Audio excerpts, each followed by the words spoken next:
Man ir visai pasaulē jāatzīstās, jā, man patīk teātris, bet jau no padomu laikiem man sirds piederēja Krievu drāmas teātri. Kaut kā es to sirdi tur vairāk sajūtu. Nu tagad tak jūtat un redzat jūs visi. Nav svarīgi, kā cilvēkam ir tautība, galvenais, ka tās sirds un dvēsele ir savā vietā. Un varbūt pārstāsim to Krievu tautlamāti. Nebūsim tā kā režīma cilvēki. Nebūsim kā Hitlers un fašisti, kas dedzināja grāmatas, kas nīcināja ārā. Šī kaite ir daudz senāka par komunistiem. Šī kaite piemīt arī kapitālistiem, jo tā nav demokrātija. Kad viss lielākajai daļai pasaulē ir jāpakļaujas tādai sauņai, tad viņi spēlējās biržā, tad viņi paceļ, tad viņi nolaiž cenas. Viņi tagad tādā poker spēlē. Jā, aizspēlēsies par tālu. 5 minūšu gandarījums. Kas tas ir? Tā ir sātana dāvana, par ko ļoti dārgi ir jāmaksā. Tikai ar smagu darbu nāk paliekošas vērtības. Bez tā nekas. Mūsu Latvijas bagātība ir tas, kas ir zemē, tas, ko mēs šeit varam izaudzēt, tas, ko mēs šeit varam radīt un radīsim, arī zāles daudzām lietām. Ir uzvedušās jaunas kaitas jauniem cilvēkiem, un, protams, vaininieks ir lielveikali ar savu draņķīgo pārtiku, pa daudz sāls, pa daudz cukurs, pa daudz eļļa un veca eļļa.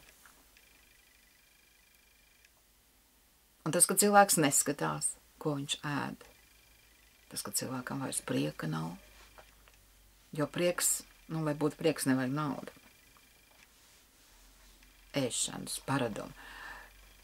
Mūsu ķermenis nav piemērots tādam cukurs un sāls daudzumam.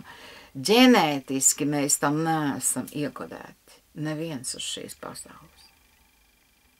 Neviens. Tai pašā Zviedrijā bija laiki, kad bērnam deva karota degvīna, lai viņš labāk gulētu. Tālajā Dienvidamerikā kaut kas lapas košļāja tie cilvēki, kas dzīvoja augstu kalnos, tāpēc, ka tā spiediens starpība liela. Atbrauc baltais cilvēks un uztais indi un nāvējoša indi, ko sauc par kokaīnu. Ko tik tas cilvēks te nav sastrādājis? Daba dod, bet cilvēks neprot ar to rīkoties. Viņam vajag, bet neviens jau nav mūžīgs. Arī šodien par mangānu rūdu. Kas tad ir tādi tie onkuļi, kas gūst labumu? Zināmi. Kam tad pieder mantes firma? Es teikšu, komunistu atliekām pieder. Tad tiksim vaļā. Jā, protams. Es ticu jaunai paaudzei, es ticu mātēm un sievietēm visās pasaules vietās. Pietiek patērēt. Kā pat dzirdēja viens tikko rektors saka, tad kas tad mums Latvijā būs tā privilēģija? Mums ir tikai tukši vārdi un frāzes. Kas tur ko nesaprast Latvijā? Kam ir jābūt pašam svarīgākam? Cilvēkam. Nebūs šeit cilvēku, nebūs valsts. Un nekam nebūs jēga. Tad kas mums pirmajā vietā? Bērni. Pat tāds liels bļāviens nevienam nevajag mežotnes pili. Vajag. Es redzu, ko no turienes var izveidot. Jā, par valsts naudu. Sanatoriju skolu bērniem ar diabetu.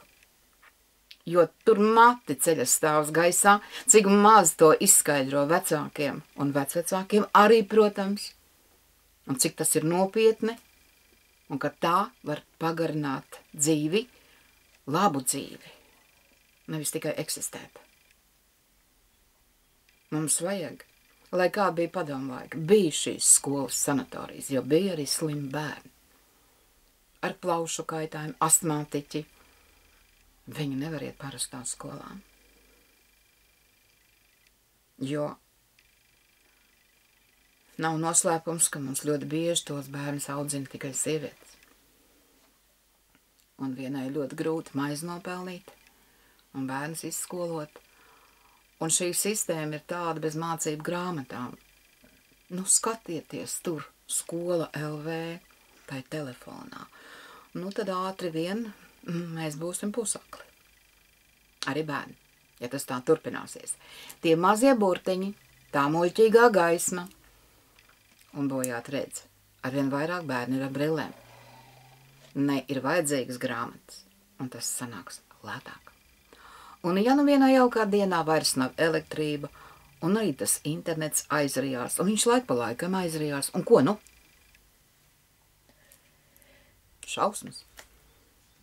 Bet tas var notikt jebkurā dienā. Jo nekas nav mūžīgs uz šīs pasaules. Par bērniem jādomā. Un par viņu mātēm arī. Tas ir svarīgi ne tikai 8. martā un mātes dienā. Ir pavasars, baudiet to. Lieldienas nav domātas, lai pārēstos. Lieldienas ir domātas, lai dabūtu sazemējumu ar zemi un ar augšu.